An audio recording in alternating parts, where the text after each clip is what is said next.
Halo semuanya. Ya, hari ini Alan akan membuat pembahasan tentang cawan suci. Ini nih bukan pembahasan yang cawan suci di anime Fate, tapi di kisah nyata atau di mitologi. Entahlah kisah nyata atau mitologi, enggak tahu. Nah, sebenarnya cawan suci itu apa sih?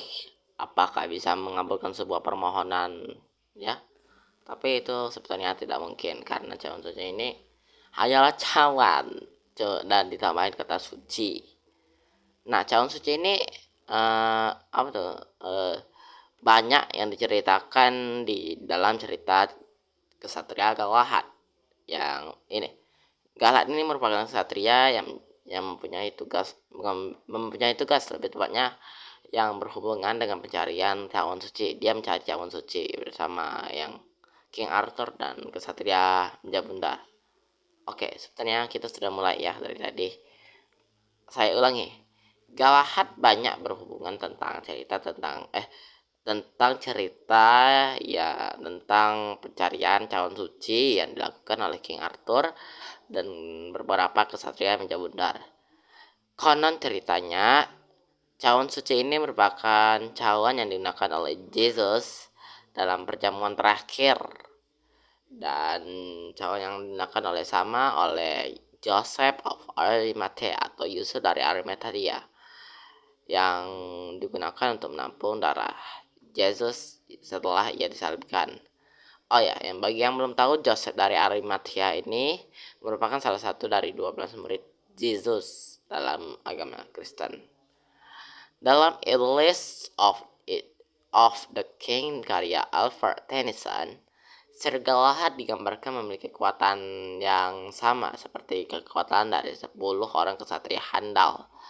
Ini nih berasal dari kebersihan hatinya. Jadi kita ini kayak digabung ya, bahas tentang kisah Galahad dan bahas tentang pencarian cawan suci. Karena mereka ini saling berhubungan. Legenda mengenai Galahad banyak berhubungan dengan pencarian cawan suci, seperti yang Alan bilang. Konon diceritakan apa ya? Konon diceritakan cawan suci itu di apa tuh? Digunakan oleh Yesus dalam perjamuan terakhir. Cawan suci yang sama yang digunakan oleh Yusuf dari Arimathea menampung ya. Yang tadi Alam bilang, ya Alan ulangi terus agar kalian itu tidak lupa karena manusia adalah tempatnya pelupa. Galahad yang banyak orang kenal dipercaya sebagai keturunan dari Joseph. Diceritakan memiliki penglihatan tentang sekilas mengenai cawan itu yang akhirnya mengilhami pencarian para kesatria Meja Bundar tersebut. Setelah bertahun-tahun melakukan pencarian cawan suci ataupun tidak berhasil mendapatkannya juga, sudah dicari dimanapun di dataran Eropa sudah, di Asia belum kayaknya ya, di Asia belum, dan sebagian Timur Tengah ternyata hanya 3 orang kesatria yang mampu menemukannya. Beliau adalah beliau itu kesatria itu adalah Galahad, Bors, dan Parsifal yang memiliki hati yang cukup bersih untuk melanjutkan petualangan. Para kesatria ini langsung pergi ke Kastil Cardiff tempat Joseph membawa cawan itu. Ketika berada di sana, mereka mendapatkan penglihatan yang dimana Joseph menjadi imam dan para malaikat menjadi makmum. Maksudnya tuh para malaikat membawa cawan dan tombak dari penyaliban darah Yesus di atasnya. Di saat yang bersamaan, penguasa Carbonek Palace memiliki sakit secara misterius dan tidak dapat disembuhkan oleh tabib manapun. Sebab sakitnya Palace juga dirasakan oleh tanah-tanah di sekitar Carbonek yang akhirnya membuat wilayah itu mengalami kelaparan. Galahad lalu menyembuhkan Palace dengan darah yang ada dari tombak yang diterimanya.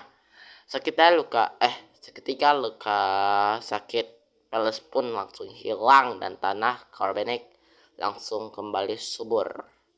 Dan berdasarkan kisah ini, para kesatria Galahad, Bors, dan Percival berlayar dengan sebuah kapal untuk kembali karena tidak mendapatkan cawan yang mereka cari. Keajaiban pun terjadi, di mana cawan suci itu ternyata sudah ada di atas kapal yang dibawa oleh kekuatan gaib dari kota Saras. Dan ketika kesatria Galahad meninggal dunia, Pars dan Percival menyaksikan cawan suci itu naik ke atas langit, dan sejak itu tak ada lagi orang yang melihat cawan suci itu, tidak pernah terlihat lagi. Ini hanya sepenggal kisah yang diyakini oleh masyarakat mengenai keberadaan dari kesatria suci dan cawan suci. Dan saya akhiri, dan seperti biasa saya akhiri dengan salam kata sayonara. Kok cepetian ya? Entahlah.